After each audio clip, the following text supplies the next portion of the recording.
Muy buenas con todos. En este video exploraremos los principios de los parámetros eléctricos en redes de cableado estructurado y su relación con las técnicas de modulación digital. Estas áreas pues, son fundamentales para garantizar la calidad, confiabilidad y velocidad entre las redes modernas. Es importante entender todos estos conceptos ya que nos ayuda a diferenciar redes eficientes y a diagnosticar problemas que pueden surgir en su funcionamiento diario, especialmente con la creciente demanda de redes de alta velocidad, ya sea para hogares o para empresas. Ok, los temas que discutiremos en este video son eh, parámetros, parámetros de la conectividad como mapeo de cables, longitud de cables, NVP, pérdida de inserción, pérdida de retorno, Next, Alien Crosstalk, ACRN y ACRF. También estaremos viendo algunas técnicas de modulación digital, incluyendo PAM, PSK y QAM.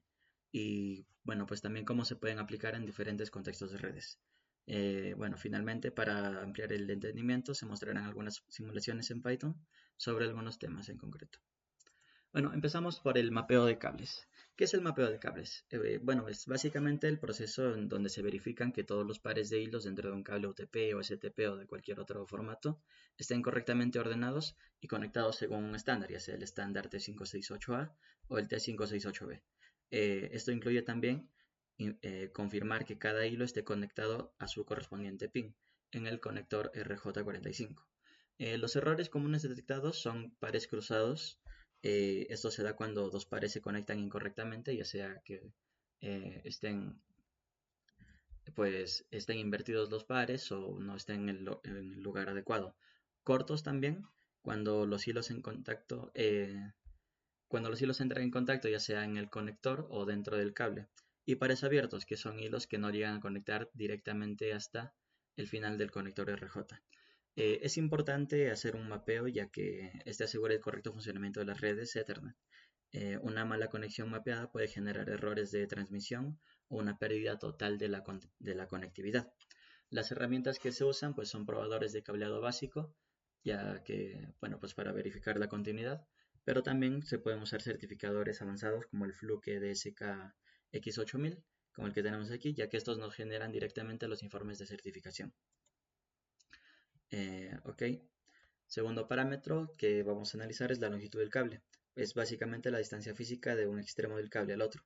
En Ethernet, los estándares se recomiendan un límite de máximo 100 metros para asegurar la calidad de la señal, incluso 90 metros. Se relaciona con la atenuación, ya que la señal se degrada a medida que viaja por el cable, debido a la resistencia del conductor y otras pérdidas, como puede ser la pérdida dieléctrica. Las herramientas y métodos de medición, aquí los certificadores de cableado miden la longitud con precisión usando el NVP, esto lo vamos a ver en un momento. Y los casos prácticos que se dan pues en este parámetro es que cuando tenemos instalaciones largas, como en edificios grandes, se deben incluir switches intermedios para cumplir con los límites de longitud. Ok. El siguiente parámetro es el NVP o la velocidad nominal de propagación. El NVP es un porcentaje que indica qué tan rápido viaja la luz, qué tan rápido viaja una señal eléctrica a través de un cable comparado con la velocidad de la luz. Se relaciona en este caso con la precisión. Este valor es esencial para calcular la longitud del cable y detectar fallas como cortes o empalmes incorrectos. Por ejemplo, si un cable tiene un NVP del 68%, digamos, esta señal tardará más en viajar que un cable con un NVP del 80%. Y también, por ejemplo, si decimos que tenemos un cable con NVP de 70%, quiere decir que está yendo al 70% de la velocidad de la luz. Los principales factores que afectan el NVP son el material del conductor. Por ejemplo, el cobre es más rápido que el aluminio, ya que el aluminio tiene más impedancia, y el tipo de aislamiento que se tienen alrededor de los hilos. Los casos en los que se aplica esto es en instalaciones críticas, donde la precisión en la medición es esencial, como en centros de datos. En esos casos se necesita un NVP muy alto. El siguiente parámetro es la pérdida de inserción. La pérdida de inserción es básicamente la reducción en la potencia de la señal mientras viaja a través del cable. Se da por causas como imperfecciones en el conductor, un material dieléctrico de baja calidad o conexiones o empalmes mal realizados en el cable. El impacto en redes es que afecta la calidad de la señal, especialmente en enlaces de alta velocidad, por ejemplo de un gigabit por segundo o más. Los estándares en este caso especifican que valores máximos permitidos de pérdida de inserción para diferentes categorías de cable. Por ejemplo, Cat5e o Cat6e tienen distintos valores máximos permitidos, ¿no? La pérdida de inserción se calcula con la fórmula de 10 por el logaritmo de 1 más 1 sobre la pérdida. Y bueno, pues un ejemplo práctico es que si en una prueba, si la pérdida de inserción supera los límites establecidos por el estándar, pues el cable debe obligatoriamente reemplazarse. Vamos ahora con la pérdida de retorno. La pérdida de retorno ocurre cuando la parte de la señal transmitida es reflejada de vuelta hacia el transmisor. Esto debido a que pues, puede existir desadaptaciones de impedancia en el cable o del conector. Las principales consecuencias es que las reflexiones interfieren con las señales originales que causan errores en la transmisión. Este problema es más crítico en cables de alta frecuencia, por ejemplo cables usados en 10 G base T. El 10G base T es una tecnología de comunicación a altas velocidades, ¿no? En estos casos, una pérdida de retorno alta sería un problema bastante crítico. ¿Cómo minimizarla? Pues para minimizarla pueden usar cables de alta velocidad con impedancia uniforme y asegurarse que las conexiones sean adecuadas y con herramientas profesionales. La fórmula es 10 por el logaritmo de la potencia incidente entre la potencia reflejada y se mide en decibelios, al igual que la pérdida de inserción. Ahora vamos con el next o el near end crosstalk. Bueno, el next es la diafonía que ocurre cuando una señal en un par causa interferencia en otro par cercano. Por ejemplo, al transmitir datos de un cable Cat6, una señal fuerte en un par puede inducir una interferencia en un par adyacente, lo que afecta la calidad del enlace. Por otro lado, el alien crosstalk es una interferencia generada entre cables cercanos, no solo entre pares dentro del mismo cable. Esto tiene una alta importancia en entornos de alta densidad, por ejemplo en centros de datos, donde muchos cables están juntos. El alien crosstalk puede degradar el rendimiento de redes de altas velocidades.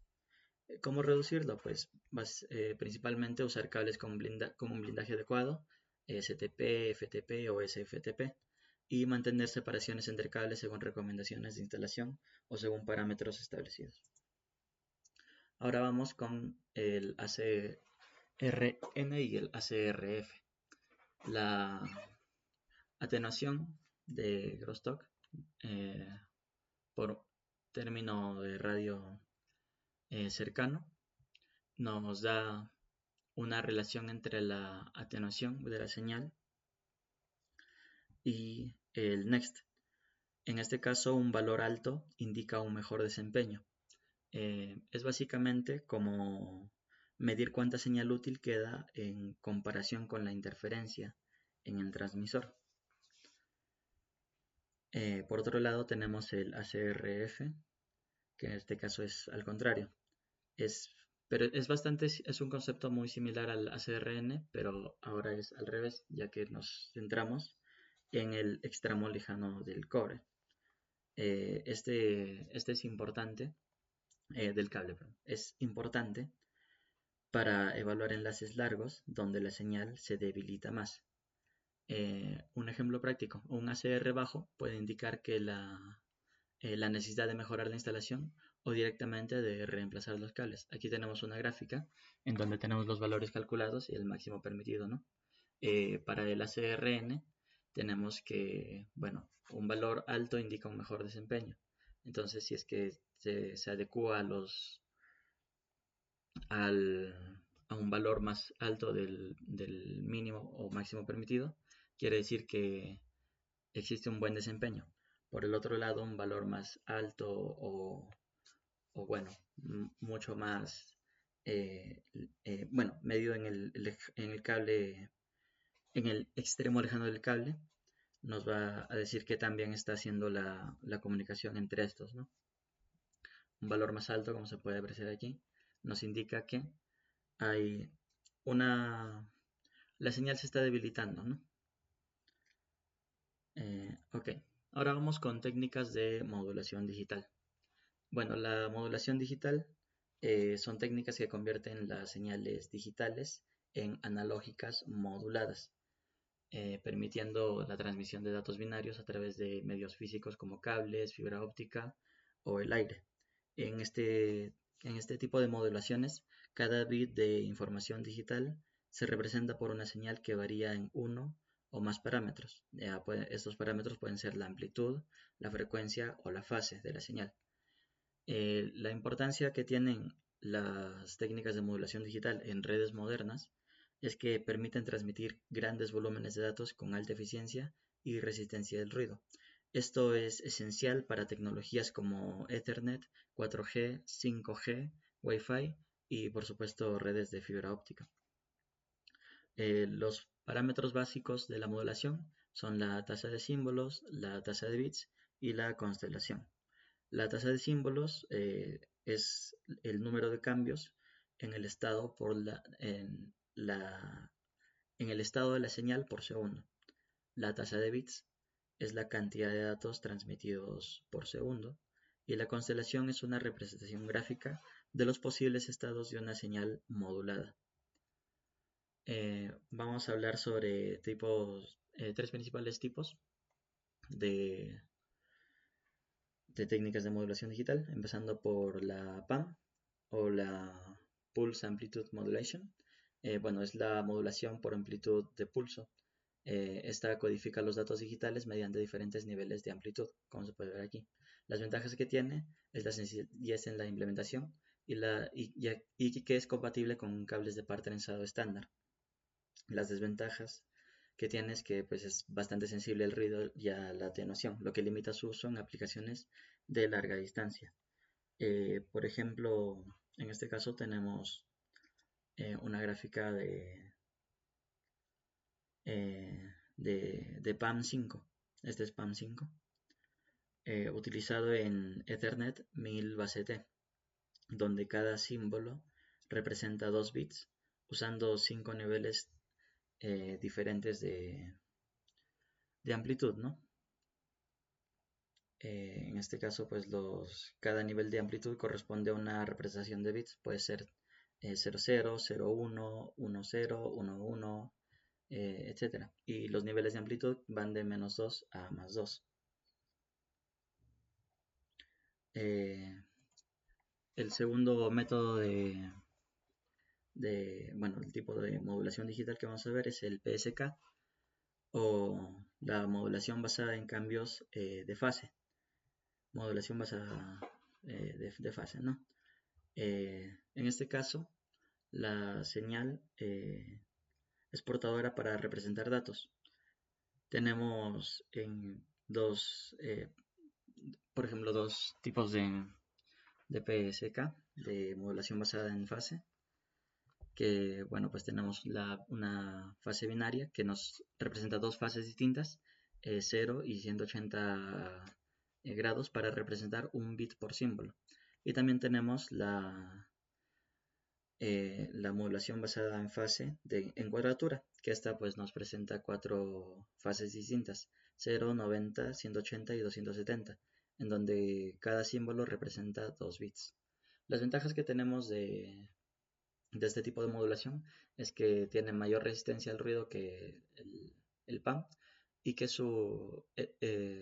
hay un uso eficiente del espectro. La desventaja es que pues, es más complicada que implementar que PAM. En este caso tenemos un ejemplo en donde tenemos un BPSK, un cambio de una modulación basada en fase binaria, en donde tenemos pues que en este punto de aquí ha ocurrido un cambio de fase a 180 grados, lo que cambia la señal completamente, pasando de ser un bit de 1 a un bit de 0. Y eso ocurre en cada uno de esos puntos, en donde pues se nota que en la señal analógica hay un cambio, ¿no? En la señal, en la señal cuadrada hay un cambio, y en la señal de curvatura pues ahí se mantiene, ¿no? Por último tenemos la CAM, la QAM, que es la modulación por amplitud en cuadratura. Este tipo de modulación combina tanto la modulación de amplitud y de fase para transmitir más información por símbolo. En este caso tenemos pues estos ejemplos como el 16 QAM, en donde cada símbolo representa 4 bits, 256 QAM, cada símbolo representa 8 bits, y 1024 QAM, donde cada símbolo representa 10 bits. Las ventajas que tenemos aquí es que es de alta eficiencia espectral y es ideal para transmisores de alta capacidad. Las desventajas es que es muy sensible al ruido, lo que requiere conexiones de alta calidad. Bueno, pues vamos a ver algunas aplicaciones prácticas de los tipos de modulación que vimos. Por ejemplo, vamos a ver PAM5 en Internet, en Ethernet. En este caso, cada símbolo tiene 5 niveles de amplitud. Menos 2, menos 1, 0, 1 y 2. En este caso, las señales viajan en cables de partenizado donde se requiere mantener la diafonía, el next, bajo para garantizar la calidad, ¿no? Ok, primero los explico y luego vemos la simulación en Python. Luego tenemos el ejemplo de PSK en cuadratura, en comunicaciones satelitales. Cada símbolo tiene 5 niveles de amplitud también. O no, aquí fue un error mío, copié lo mismo. En este caso lo que haría en realidad es que las señales usan 4 fases para codificar 2 bits por símbolo. Y esto pues nos da la resistencia al ruido aquí permite su uso en largas distancias y en entornos con interferencias. Y por último tenemos la QAM en redes de alta velocidad. Las redes modernas actualmente, como 5G, utilizan modulaciones como 256 QAM y 1024 QAM para alcanzar altas tasas de datos, ¿no? Un ejemplo real de esto sería, por ejemplo, una conexión de fibra óptica. En este caso, 1024 QAM permite transmitir 10 bits por símbolo, maximizando por completo el uso de banda ancha. Ok, vamos a ver las simulaciones. Las tengo por acá. Las he trabajado en Google Colab. Y la primera simulación que habíamos visto es PAM5 en Internet, en Ethernet. En este caso, generamos una señal PAM5 aleatoria y la representamos en este gráfico. En el eje X tenemos los símbolos transmitidos y en el eje Y los símbolos de amplitud posible. Aquí va de menos 2 a 2, como ya habíamos visto hace rato. Y bueno, pues PAM5 es importante ya que permite que Ethernet utilice 4 pares de hilos en un cable para transmitir datos bidireccionalmente. Sin embargo, como ya se mencionó antes, es susceptible a interferencias como de crosstalk, como Next, y esto también requiere técnicas de cancelación de ruido. Pero bueno, PAM5 es una solución eficiente para transmitir datos a alta velocidad en redes Ethernet sobre cables de cobre, claro. La segunda simulación que tenemos es la transmisión de PSK en cuadratura en comunicaciones satelitales. Como ya hemos dicho, esto se basa en cambios en la fase de la señal para transmitir información. En este gráfico hemos representado la constelación de QPSK. Cada punto rojo representa la componente en fase I y cada punto rojo representa una de las 4 fases posibles. En el eje X se representa la componente en fase en Y, y en el eje Y se representa la componente en cuadratura. Bueno, en Q, ¿no? Eje Q. Por ejemplo, un símbolo puede estar en 0 grados, en 1,0 aquí, otro en 90 grados, 0,1 y así sucesivamente, ¿no? 180 y 270. Ya habíamos mencionado también que QFSK es una modulación muy robusta frente a interferencias y se utiliza en comunicaciones satelitales, Wi-Fi y 4G también. Además es base para modulaciones más avanzadas como 8PSK, 16PSK, etc. Y por último tenemos esta última simulación. Esta simulación, en este gráfico hemos generado una constelación 256 QM. Cada punto azul representa un posible símbolo de la señal modulada. Como podemos ver aquí hay 16 niveles de amplitud en ambos ejes, y tanto en el eje Y como en el eje Q, formando una cuadrícula bastante amplia. A medida que aumentamos el número de niveles en la constelación, la cantidad de datos transmitidos por símbolo aumenta, pero también lo hace la complejidad y la sensibilidad al ruido. Las aplicaciones que tiene esto en redes modernas es que, bueno, pues se utiliza básicamente en 5G y Wi-Fi 6 para lograr velocidades extremadamente altas. Y bueno, pues QAM es una de las modulaciones más eficientes en términos de capacidad de datos, pero requiere enlaces con muy baja interferencia y un alto nivel de señal para funcionar correctamente. Bueno, pues eso sería todo. Gracias por su atención.